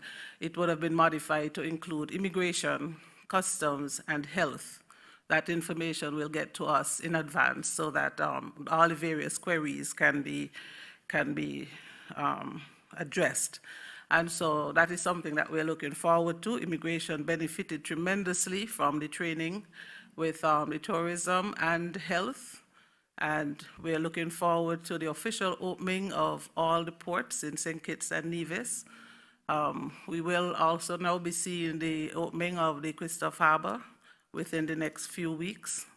And that office should be outfitted shortly. The PS, Mr. Petty is here. He would have given it his blessing, and we're in consultation still to have that up and running. As we know, tourism is focusing now on the mega yachts and finding a home. And in order to address that, they have the capacity and the capabilities of handling such. And so we're looking forward to, as the immigration evolve and as technology evolve and as we go through this COVID-19, which the Prime Minister and Dr. Laws has said will be with us for quite a while, we have to make ourselves ready. And the Immigration Department is rising to the occasion. All right, Customs has similar challenges as we do. They are part of this online ED card, and so it is a new phenomenon, and we will see how it works. All right, so thank you, Prime Minister. Thank you very much, Mrs. Hughes, and thanks to your team. We have Jason Davis with a follow-up question, and we'll be wrapping up. So again, if there are any other media rep with a further question. After we'd have heard the questions from Mr. Davis, we will have Dr. Neal to come forward. I will send a WhatsApp that there was some concern this morning with respect to the weather, and probably over the weekend or in the last couple of days, there have been some inclement or abnormal weather, thunder, etc. in some areas of Barstays, and it, persons express a concern whether there was some weather pattern and NEMA had been slow to respond. So we have Mr. Abdias, who is here, and I will give him a chance to indicate what has been happening in terms of the weather. We are nearing, but it's not yet gone, the end of the hurricane season. So far, we have been blessed. We are grateful for those mercies, and we would want him to give a sense, though, of what has been happening over the last couple of days, since there has been some issues raised. Mr. Davis. Good morning once again. Good day. Just one question. Has there been any final decision to be made to the payment for government auxiliary workers, specifically those who are on contract? I am not too sure. There has never been a problem of payment to government workers. I'm not too sure what the question. Well, from what I understand, there was supposed to be an announcement by the end of September about a payment for those who were on contract. No, it wasn't a payment. It was about the transfer of them as they were in no man's land to become more regularly or incorporated as part of the public service and be given, as it were, similar rights and privilege in terms of pensionable entitlements. We did indicate at a prior press conference that that is an ongoing work. We have established a committee headed by the Accountant General, Mr. Levi Batcher, and it includes, among other persons, a representative from the legal department and the chief personnel officer, and they are working diligently to put in place to ensure that we can do that in a proper way, consistent with the regulations. They have presented to the Cabinet at least on 2 occasions, and it is a work in progress. The assurance we give is that the date for which we say it will be applicable, we will stand by that. So while the necessary inputs is being had by the technical people who have to facilitate this transfer, there will be no loss of benefit. So the measures or the policy will be implemented as from, I think we had said the 1st of July. Yes, so there's no loss and everything will be done appropriately. It's just that the technical aspect of implementing the policy is taking a little bit more time. It's a little bit more complex. For example, we have to, and not that this in itself is complex, we will have to set up a new body equivalent to the PSC to deal with the GAE, Government Auxiliary Workers. The Chief Personnel Officer should have prepared the Cabinet submission, and hopefully next week we can deal with that particular matter. We are doing an evaluation of some of the workers, not especially those who have been on the STEP program, who too will join that new nucleus of workers to be considered part of the GAE membership. We are doing evaluation with respect to them. So these things are what have been required if we are to move the program successfully and to ensure that we are not migrating or moving persons who are not doing any work into the new system. So if persons are not working, then when we move to the new system, we are not going to have workers who are not contributing. So the evaluations, etc., are being done and advised of the professional team. So I would advise we just give it a little bit more time, knowing that no one would be disadvantaged when we actually migrate the system there. Could Dr. Neil come forward? And then he will be followed by Mr. Abdias. And then we will try and wrap up unless there are any further call for the floor. Good day, everyone. I want to express thanks to the Prime Minister for having me here. I also want to inform the public that we have now formed our official St. Kitts and Nevis Robotics Association. This is very important to us because it means that we're on the verge of transformation within St. Kitts and Nevis. And what we're focusing on is to ensure that the young people operate within STEAM, science, technology, engineering, arts, and math. Last night was the groundwork that was done. Moving from there, we'll be moving into looking into forming other associations across the OECS. We have gotten word from Governor Antoine that he's fully on board to ensure that we have this kind of happening. So even though we're in a pandemic, we're still making moves to ensure that the young people are taken care of. Thank you very much. Thank you very much, sir. Right. And again, we commend you on your work. We have Mr. Abdias. Mr. Abdias.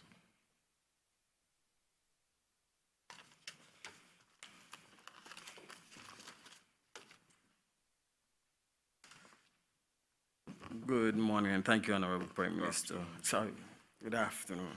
Wow. Okay, I just want to remind the general public that we are still in the hurricane season. Actually, we are still in the peak of the hurricane season, and the hurricane season will not end until the 30th of November. Hence the reason we are going to see a number of tropical waves that are going to be coming off the coast of Africa. So these tropical waves, as they come off the coast of Africa, they will travel west, and they will come into the chain of islands, Caribbean islands. If the conditions are not conducive for them to form into cyclonic storms, then they will pass us as tropical waves. So for the past few days, St. Kitts and Nevis, along with the entire Caribbean islands, chain of islands, have been affected by a series of tropical waves. And these tropical waves will generate cloudy condition with moderate to heavy showers at times, and they will be accompanied by the thunderstorms that we experienced the other morning.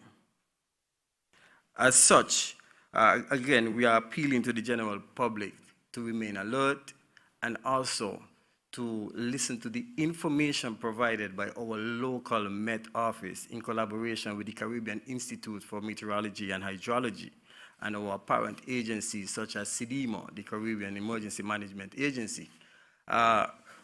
It's important also for the general public to remain updated. NEMA has been providing information, on-time, real-time information as is provided to us by the Met offices. And I want to basically take this opportunity to thank Mr. Elmer Burke and his team for the work that they are doing in providing this information on a timely basis. So we also would have experienced this morning some strong wind. That information was actually forecasted. That activity was forecasted since yesterday. And I want to appeal to our citizens and residents because this morning and yesterday morning I would have received 1,001 phone calls about whether we're going to have work or whether school is going to close. And up to a while ago, I received a nice humorous WhatsApp where somebody would have said, put up on their status, Abdias keep telling us about COVID, how come he didn't tell us about this morning? So I would like to notify you that you can actually go to the NEMA Facebook page. You can also go to the NEMA website, which is www.nema.kn. And you will get real-time, on-time information regarding the weather status and also other social media platforms. We also have partnerships with the private sector who also shares these weather updates. And you can also go to SCASPA, SCASPA's website, where you will also receive this information. Again, when these events do occur, I am appealing to road users as we would have experienced an accident, I think, day before yesterday. And also, we would have seen some rock falls and landslides taking place in some areas. And we also know that we have some waterways because the topography of St. Kitts and Nevis basically will have waterways. And these waterways, when we have these showers, they are going to have the potential for flash flooding. Hence, persons should exercise caution in parking in the gut areas such as College Street Gut, those are famous gut that run, and also westbound guts and other guts around the island. I think one of the critical things in the infrastructural development is that in Kean, entering into Kean, I remember once ago we get some showers and you will find that it will interrupt the entire traffic around the island. Now, this infrastructural development and enhancement has actually made our infrastructure more stronger for the transportation of any goods and services that may be required at this time. I want to encourage persons to use this peacetime, as the Prime Minister would have said. We have been blessed, and I really hope that we stay blessed and we come to the end of the hurricane season without any further impact. We have been affected by the passage of some cyclonic activities, but not to the extent that we have to basically shut down the country or we have had to have any major disbursement of our resources. Let me encourage everyone to continue to look at the emergency plans and family plans and get to know the NEMA mechanism. Get to know who are the volunteers within your areas. Get to know who are the agencies that you need to be in touch with, such as the police, defense force. Get to know the Red Cross, AM representatives for the areas. These are things that we need to do now in peacetime to prepare ourselves during this hurricane season. Again, 3 thunderstorms, a little bit of high wind, and some rain does not qualify us to shut down the country at any time. How the process will go is that if any threat to the country, then there will be consultation between NEMA and the local Met Office, who will then advise the Mitigation Council ministers along with the Prime Ministers of any potential threat to the country due to the adverse weather events. Once this is deemed a high threat to the lives and livelihoods of our citizens and residents, then the necessary action will be taken by the cabinet members, in particular the chairman of cabinet, the Honorable Prime Minister, for action. With that said, I do hope that we can continue to have a peaceful hurricane season. So let's continue to pray. Thank you, Honorable Prime Minister. Thank you very much, and we want to commend you especially for your hard work. You are one of the role models, I would think, in the public service, who's always been diligent, hardworking, and you've never asked for any overtime. At least I haven't seen. Mr. Petty hasn't told me, with respect to all the additional tasks and responsibilities. So I commend you as a true patriot, and we all have commended you. I got a WhatsApp, I'm not sure what it meant. It's from someone in Keon who said, why Sean don't say something about the water over here? I'm not sure whether it's Keon or somewhere. So, Honorable Deputy Prime Minister and Minister for Water, do we have an issue with water anyway? And why don't you say something about it, please?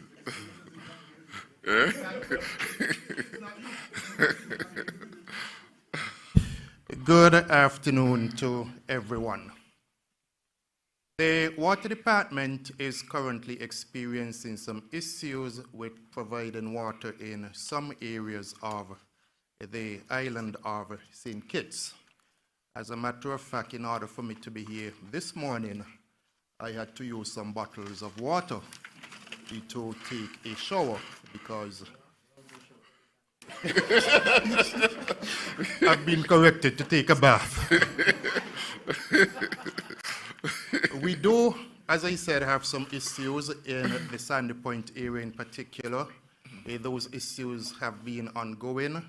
This morning outage would have been caused by one of the pumps not working properly. The department is working to rectify that particular situation.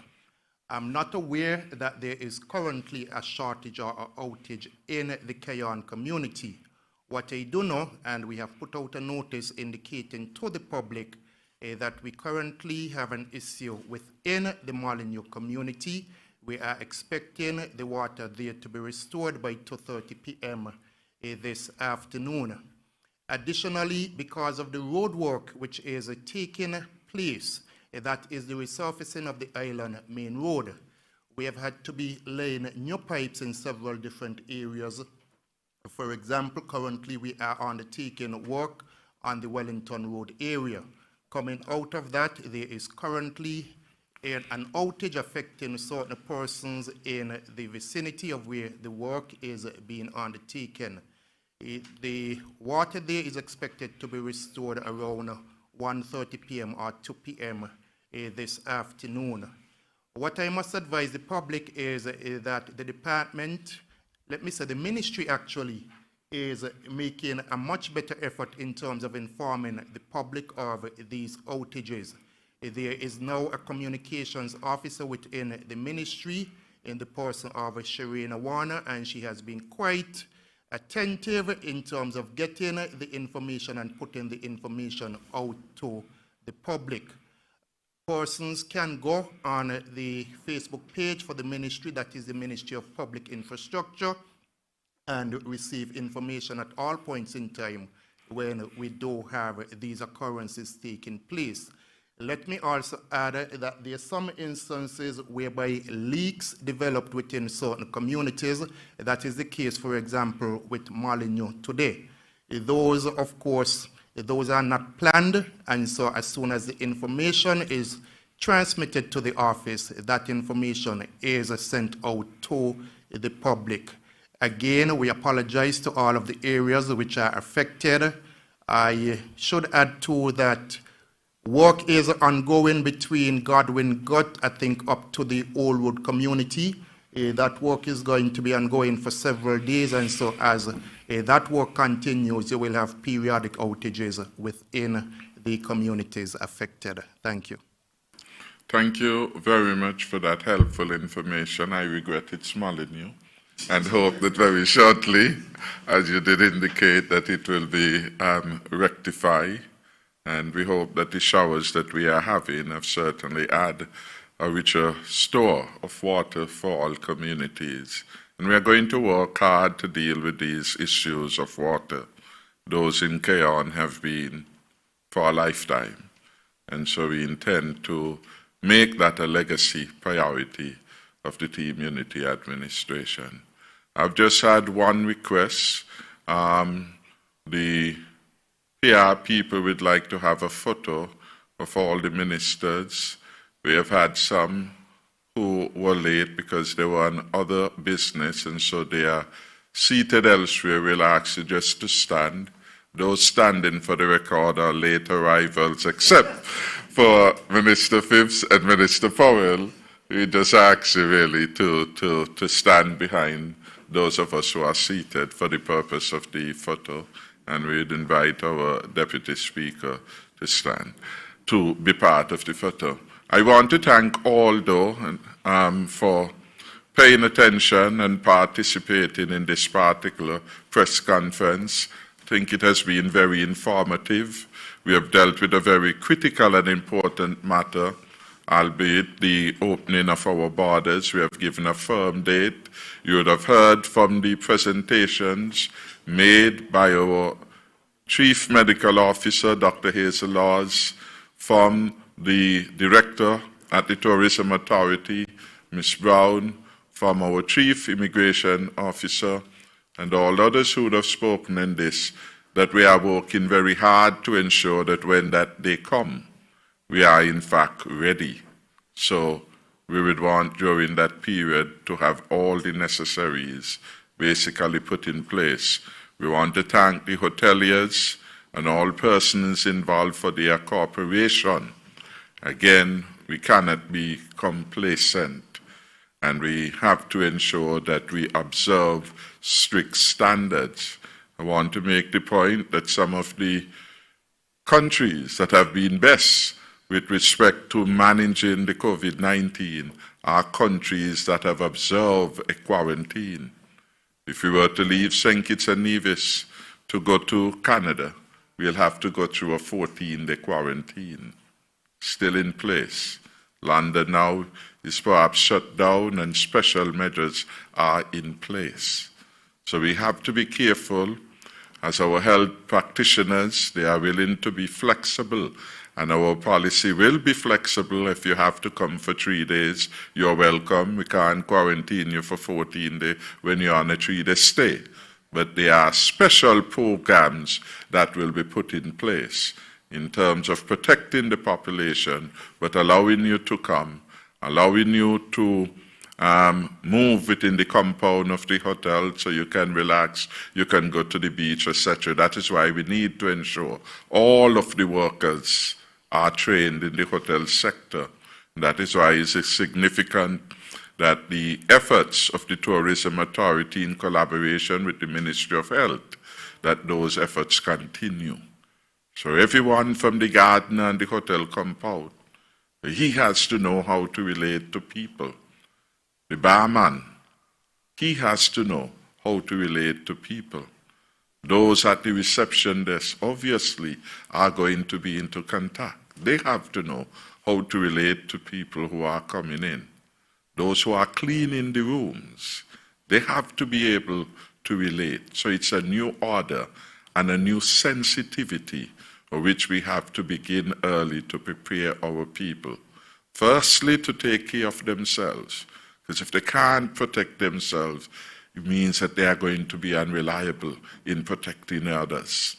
So if they are in the habit of wearing the mask, they can ensure that those who are coming close to them are wearing their masks.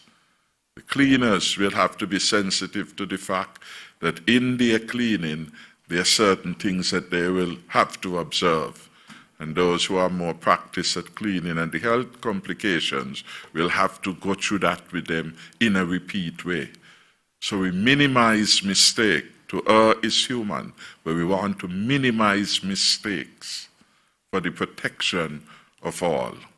The Chief Medical Officer and her team will be meeting this afternoon with some of the hoteliers, and those meetings will continue. Some of them up to last night had sent to us information regarding the kinds of protocols that they are ready and what they can offer and compound, which is important, and some of the sites they think their guests would really want to participate. So whether it is Brimstone Hill or it is Forest Trail, etc., all those people who are going to provide the service, we have to get them ready so that they can protect themselves. If they can't protect themselves, they will not protect their family, and they will not protect the community. So we have just to rise to the occasion. COVID-19 is with us. It will not adjust to us. We have to adjust to that reality. And the sooner we begin to make practice, adhere to the good practices and protocols, the better St. Kitts and Nevis will be. We have come so far that everyone is looking to us as a model, a safe haven, if you will. If we are not careful and the statistics were to change in an adverse way, we are back from whence we have come. Well, we would be in a worse position than when we began. So again, be on your guard. We are a progressive country, we are going places. A stronger and safer future has been committed, but it needs your work and your support, and we will get there. So thanks again to the representatives of the media who came out. We had some very good questions, I must say, and we want to thank you. And we hope that you will ensure that the responses that you would have had are faithfully presented to the public to add to the quality of information that the citizens and residents would have, both those who are here in terms of our citizens and those abroad. So thank you very much. I should say, if you are in doubt on any matter, please call a responsible official, especially as it relates to COVID-19. We want to ensure that proper and accurate information is communicated. So direct your questions on that to the Chief Medical Officer. Thanks again, and could the Attorney General please come to the front? Could the Minister Hamilton come, Minister Janelle Powell, Minister Wendy Phipps, and our Deputy Speaker, please, so we take a group photo.